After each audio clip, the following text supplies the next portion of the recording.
In this video, we're going to look at this. This is the Sony A7 III and ask, can this be a good professional camera for you in 2024? Does it still shoot good video? Does it still shoot great stills? Does it still shoot good slow-mo? Is it good in low light still? Let's take a look.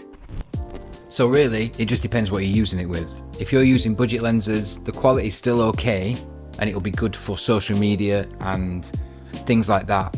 Whether you can use it for big blown up prints or boards or things like that, advertising boards, it may not hold quality up very well, but I've used it with a cheaper lens. In fact, I used it with this is the Tamron 28-70, a second-hand lens that I bought for like 300 quid, and photos that I took on that for a project ended up on a billboard in London, and they look pretty good. So they still did pretty well.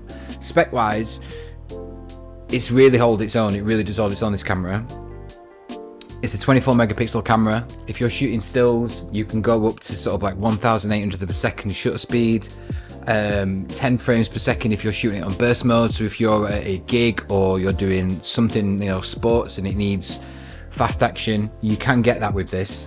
The buffer speed tends to be a little slow going into the card because it just uses normal SD cards, but there are two of them. So what I found, which is probably quite good advice anyway, is I used to shoot onto one card, then when that got full, it moved onto the other card. I did a shoot once. Luckily, it was only like 10 things that we shot, and the card got corrupted. So since then, I shoot to both at once. So you can shoot to two cards at once with this. Video-wise, it holds its own. It shoots up 4K, 30 frames a second. There's inbuilt stabilization in there. Slow-mo will film up to like 120 frames a second. But only at 1080p, but it's still passable if you're using something to do something for the web. If it's just going on YouTube, if it's just going on, your phone for a reel, it's definitely passable quality. A 24 megapixel sensor, like I said, really good range, really good color profile. There is plenty of profiles you can choose from it. You can have it turned off. You can use the picture profile 7 that a lot of people like to use, that you can use S-Log 2 with, so really nice for color grading. Just an all-round really good camera. I first bought this. I thought my first camera I bought in like early 2020 was the A7, and that was the second-hand one from Harrison Cameras in Sheffield, and I used it for a few weeks to kind of get used to it. I used it for like landscape stuff. I used it on a couple of shoots actually when I kind of started getting into doing more like paid work. And just the opportunity to own this came up, so I bought this secondhand off my brother actually, with a couple of lenses that I still think he regrets selling me because it's such a good camera, and that really sort of elevated my work to the next level.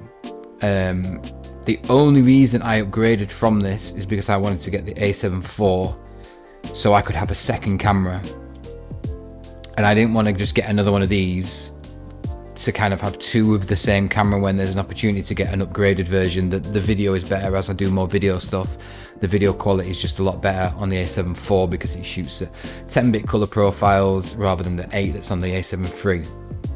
But all in all, it's a really good camera, and it's all down to you. It's all down to how you use it, what you will get out of it. If you just shoot and you post on Instagram and you post on Facebook, things like that, there's nothing wrong with that at all, and this camera is incredible for that.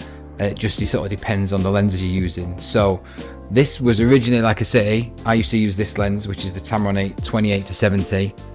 I've done shoots with this in the studio with that lens, and then I've used this lens, which is the 85mm Sony 1.8, more towards the budget end of lenses, that around about £500 that was, which is still pretty pricey. And then the shoot recently I've done with the £180 second-hand Godox, which was great. In the past I've used like Samyang lenses that have been absolutely great. They've worked really well with it. The autofocus works really well. The in-body stabilization for this camera works really well. So I would definitely recommend it, and I will show you some images from the A7 III with a bit of video so you can make your mind up. Brand new, you can get these for about £999. Second-hand, £750 plus. This is second-hand. It's been faultless. I've not had any problems with it. It's water sealed or weather sealed to an effect.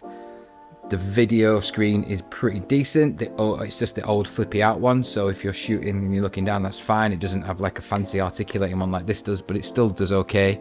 You can buy fairly cheap on-camera monitors to go on there, so I would recommend it. And gear isn't everything if you know what you're shooting and you know how to use it. I'm not going to go into specs, like, you know, this is not Joel and done. I'm not going to go into high specs of it, but it's definitely worth it. It's definitely worth it. If this is your first camera, it's brilliant and it's really good to start with. So yeah, just a short one. Thanks for watching. Thank you again, as usual, for the support. Thank you for all the support on the recent photo shoots, for people wanting to come in the studio, for people reaching out, people wanting to do stuff. I really appreciate it. And I'll see you in the next one. Bye.